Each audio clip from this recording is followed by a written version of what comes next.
Here I am about 5 minutes before the bell's about to ring. I'm in here 0 period, and I want to try to get this done before I see you guys. Now, this is our second video in the solving trig equations section, and we just solved one in the last video that involved a double angle, and now we're going to solve one that involves a triple angle. So I would urge you to not necessarily look at the example or look at the solution. I'd urge you to try to do this one on your own and then watch the solution. Okay, so pause the video, try this one on your own, cover it up like that with a piece of paper and give it a shot, and then we'll keep going. Here we go. Again, take a look at where you have to solve this equation for, on what interval. Sometimes finding all solutions, sometimes finding just 0 to 2 pi. Okay, so I hear my phone ringing, and it's not good. I got to get this done. I'll get back to that. So we have, again, we're going to subtract 1 from both sides, dividing by radical 3, and we get tangent of something equals negative 1 over radical 3. Now, I don't like to see it like that. I like to go ahead and rationalize the denominator, and we get negative radical 3 over 3. So when we rationalize the denominator, we get that. And we know that the tangent is radical 3 over 3 when the denominator of the angle has a 6 in it. Okay, remember, because there's 2 3's, that means the denominator will have a 6. And we know that the tangent is negative in the second and the fourth quadrants, so we're going to eliminate those angles.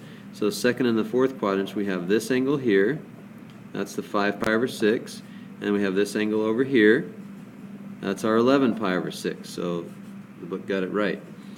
So did we. So we know that 3 theta, I always get the, when I work with theta and pi, they just kind of become one.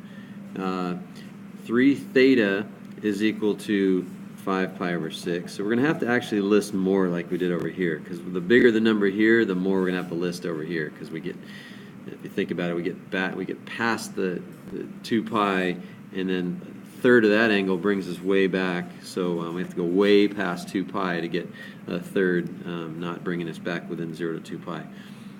What I just said is probably something that you have to listen to over and over again to kind of figure out what that meant. So let's do this. 5 pi over 6, 11 pi over 6, and notice that we're adding pi, so we can think about it as adding pi. That's probably what they did. Oh, see, that's not the way I would have done this. I would have just added pi, because 5 pi over 6 plus pi is 11 pi over 6. They did 5 pi over 6 plus 2 pi, and then 11 pi over 6 plus 2 pi. So we don't need to do that. I just, like we did in the last example, I just want to keep working my way around my unit circle, so I don't have to keep adding pi or even adding 2 pi. So 5 pi over 6, 11 pi over 6, and then 12, 13, 14, 15, 16, 17 pi over 6, 18, 19, 20, 21, 22, 23 pi over 6. I know there's a faster way to do this, but this is also pretty quick as well.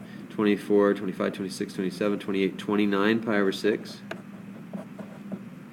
30, 31, 32, 33, 34, 35 pi over 6. I think it's really helpful to be able to work your way around the unit circle.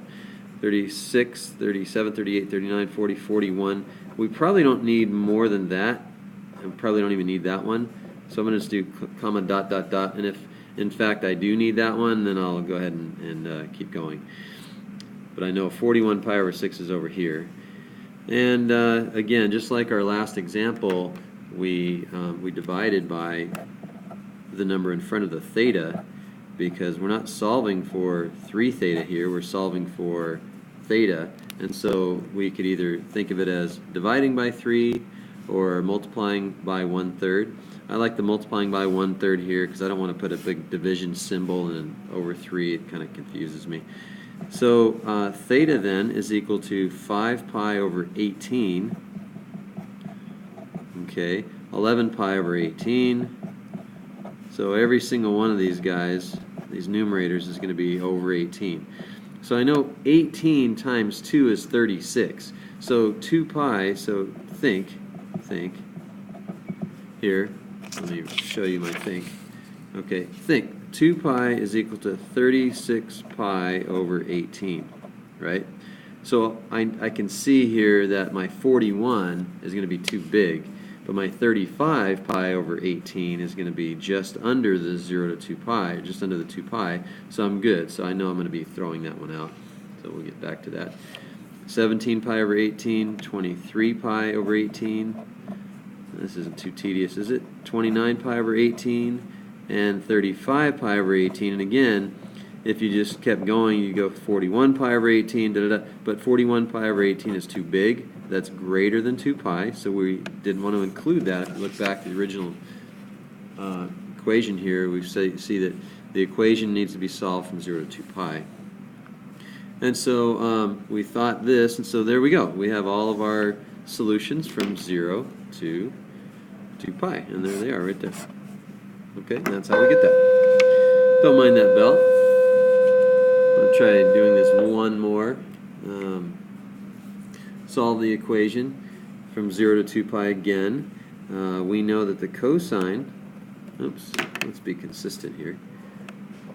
I hate when teachers are inconsistent.